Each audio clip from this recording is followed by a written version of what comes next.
Hello friends, আমি সুজন সরকার, pharmacist, আর আপনারা দেখছেন all Pharma solution YouTube channel. Friends, আজকে আমরা আলোচনা করব যে কিভাবে আপনি আপনার সঙ্গিনী বা স্ত্রীর সঙ্গে দীর্ঘ সময় ধরে বিছানায় সহবাস করবেন বা যৌন মিলন করবেন। অনেকে আছেন যারা দীর্ঘ সময় ধরে যৌন মিলন করতে তো চান কিংবা সহবাস করতে তো চান, কিন্তু করতে পারেন না। এবং কেন পারেন না, কিসের জন্য পারেন না, কিভাবে আপনি দীর্ঘ সময় ধরে সহবাস করতে পারবেন এবং কি করলে এই সমস্যা থেকে আপনি সমাধান পাবেন, এ নিয়ে আলোচনা করব আজকের এই ভিডিওতে। তো ভিডিও শুরু করার আগে যারা যারা এখনও পর্যন্ত আমাদের চ্যানেলটা সাবস্ক্রাইব করেননি, তারা আমাদের চ্যানেলটা অবশ্যই সাবস্ক্রাইব করে নেবেন ও বেল আইকন প্রেস করে দেবেন, যাতে পরবর্তী ভিডিও নোটিফিকেশন আপনাদের কাছে পৌঁছে যায়। তো এই যে দীর্ঘ সময় ধরে যে সহবাস করার ব্যাপারটা, এটা কিন্তু সম্পূর্ণ নির্ভর করছে আপনার উপর।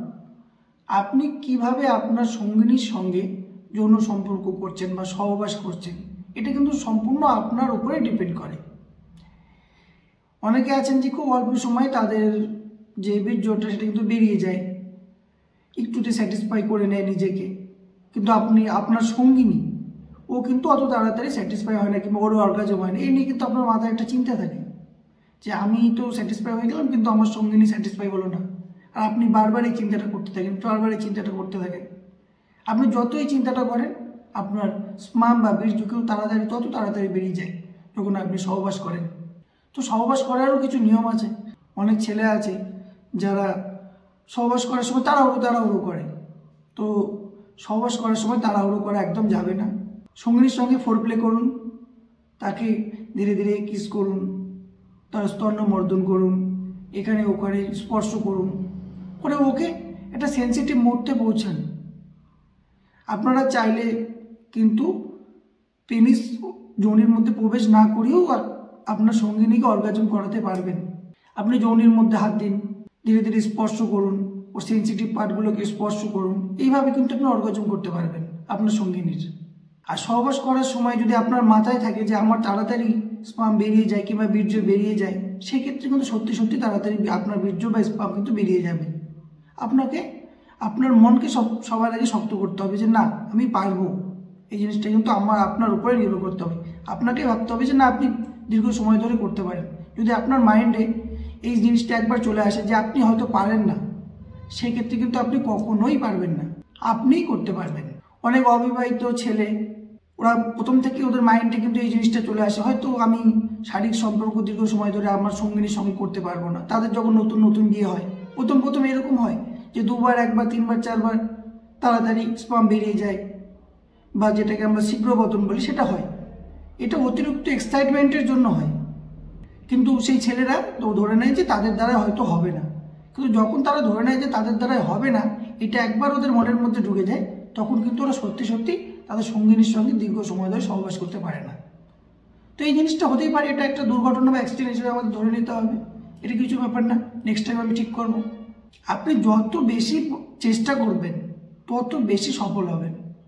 সেই রকম সেক্সের ক্ষেত্রেও আপনি যতবার ট্রাই করবেন, আপনি যতবার বেশি যৌন মিলন করবেন বা সহবাস করবেন, তত কিন্তু আপনার সময়টা বৃদ্ধি পাবে। আপনি একদিন করছেন, আবার 7 দিন কিংবা 15 দিন গ্যাপে যদি করেন, আপনার সহবাসের সময় কিন্তু কখনোই বাড়বে না। আর একটা বিষয় নিয়ে আমি আলোচনা করতে চাই যে আপনি, এর আগেও আমি বলেছি আমার ভিডিওতে, যে আপনি যদি টাইম নিয়ে যৌন মিলন করেন কিংবা যৌন মিলনের মাঝে বা সহবাস করার সময় যদি ব্রেক নেন, সেক্ষেত্রেও কিন্তু আপনি আপনার যে দীর্ঘ সময়টা সহবাস করা, সেই সময়টাকে বৃদ্ধি করতে পারবেন। ব্রেক কখন নেবেন?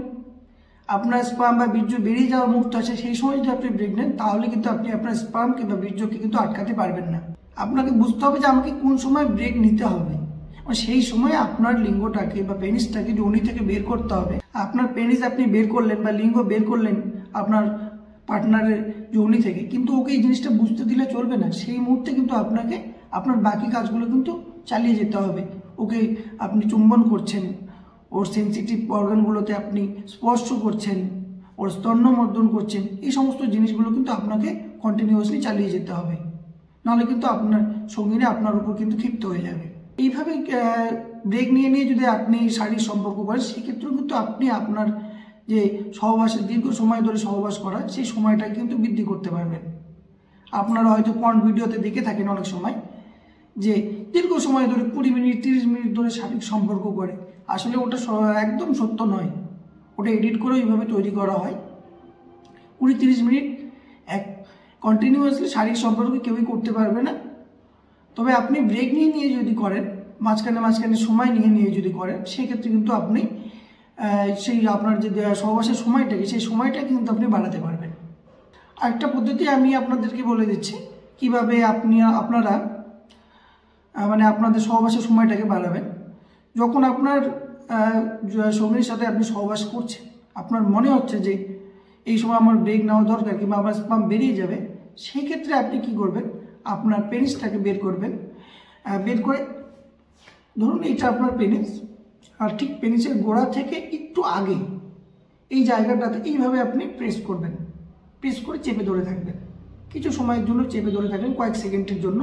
যখন আপনার স্পামটা যেটা বেরোতে চাচ্ছিল, যেটা বেরোতে চাচ্ছিল, সেটা আবার ভিতরের দিকে আসতে চাইবে, সেই মুহূর্তে কিন্তু আপনি আবার ছেড়ে দিন। ছেড়ে দিয়ে আপনি আবার আপনার সঙ্গিনীর সঙ্গে যৌন মিলন করুন। তো এই ভিডিওটা যদি কোনো ছেলে তার পার্টনারের সঙ্গে দেখে, তো অবশ্যই ওর পার্টনার কিংবা ওর সঙ্গিনীও বুঝতে পারবে যে আসলে প্রবলেমটা কোথায়। প্রবলেমগুলো এগুলো অবশ্যই সলভ হয়ে যাবে। তো এই নিয়ে আপনার সঙ্গিনীকেও টেনশন করার কিছু নেই, আপনাকেও টেনশন করার কিছু নেই। অনেক সময় কী হয় যে এই কম সময়ে শারীরিক সম্পর্ক হয় বা আপনি দীর্ঘ সময় ধরে সহবাস করতে পারেন, এই ক্ষেত্রে কিন্তু অনেক সঙ্গিনী বা দুজনের মধ্যে কিন্তু ক্ষিপ্ততার সৃষ্টি হয়, রাগারাগি ঝগড়াঝাটি অনেক কিছু সৃষ্টি হয়। এসব করার কোনো দরকার নেই, অসুখ না এটা যে এটা নিয়ে আপনাকে কোনো টেনশন করতে হবে। নিয়মিতভাবে যদি কিভাবে আপনার সঙ্গীর সাথে সহবাস করতে হবে, এই নিয়মগুলো যদি ফলো করেন কিংবা গ্যাপ দিয়ে করেন, যেটা আমি বলে দিলাম যে কীভাবে চাপ দিয়ে আপনার স্পামটাকে ভিতরের দিকে ঢুকিয়ে দিতে হবে, আর যখন কিছু সময় পর কীভাবে আবার নতুন করে শারীরিক সম্পর্ক শুরু করতে হয়, এই সমস্ত কাজগুলো যদি করেন, তাহলে অবশ্যই আপনি আপনার সহবাসের সময়টাকে বাড়াতে পারবেন। আর সবথেকে গুরুত্বপূর্ণ বিষয় যেটা, সেটা আপনি যখন আপনার সঙ্গিনীর কাছে যাবেন, একদম এক্সাইটমেন্ট হয়ে যাবেন না, কখনোই ভুল করেও কখনো বেশি এক্সাইটমেন্ট হয়ে যাবেন না। যখনই আপনি বেশি এক্সাইটমেন্ট হয়ে যাবেন, তখনই কিন্তু আপনার স্পাম তাড়াতাড়ি বেরোয় যাবে 100%। আপনি যদি ফুল এক্সাইটমেন্ট নিয়ে আসেন, প্রথমেই কোনো রকম রোমান্স ছাড়াই আপনি যদি আপনার সঙ্গিনীর সঙ্গে সরাসরি প্রথমেই গিয়ে মিলন করার চেষ্টা করেন, তাহলে কিন্তু আপনার স্পাম তো বেরিয়ে যাবেই, আর আপনার পার্টনার কিন্তু এতে একদম খুশি হবে না। তাই আপনার পার্টনারকে কিভাবে খুশি করতে হবে, কিভাবে আপনি দীর্ঘ সময় ধরে সহবাস করতে পারবেন, সেই জিনিসগুলো আজকের ভিডিওতে আপনাদেরকে বলে দিলাম। তো এইরকম ভিডিও আমাদের চ্যানেলে আসতেই থাকে, তাই আমাদের চ্যানেলটাকে অবশ্যই সাবস্ক্রাইব করে নেবেন, বেল আইকন প্রেস করে দেবেন, যাতে পরবর্তী ভিডিও নোটিফিকেশন আপনাদের কাছে সরাসরি পৌঁছে যায়। আর লাইক শেয়ার করতে অবশ্যই ভুলবেন না। ধন্যবাদ।